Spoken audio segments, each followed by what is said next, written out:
है। आमीन। आखिरी वाला देख रहे यूहन्ना की इंजील उसका 12वां बाब और उसकी 15वीं आयत। यूहन्ना की इंजील उसका 12वां बाब और उसकी 15वीं आयत।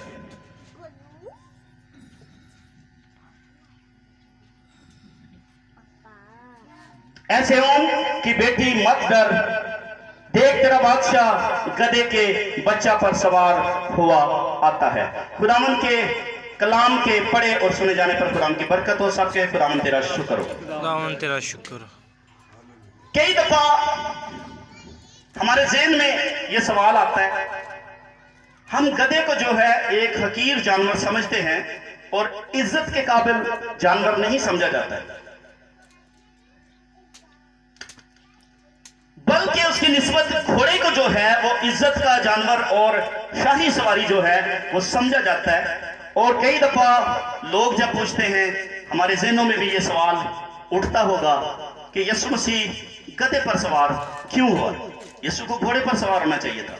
मैं इसकी 3 बड़ी वजूहात आपको बताना चाहता हूं। पहले नंबर पर, यीशु का गधे पर सवार होकर यरूशलेम में दाखिल होना, ये खुदावंद खुदा की यहोवा खुदा की तरफ से नबियों पर पेशेनगोई जाहिर हुई थी कि यीशु मसीह जो है वो गधे पर सवार होकर यरूशलेम के अंदर दाखिल होगा।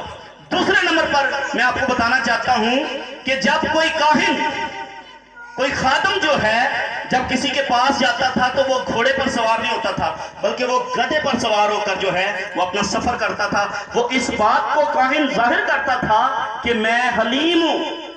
गधे पर सवारी करके वो अपनी हलीमी का जो है वो इजहार करता था।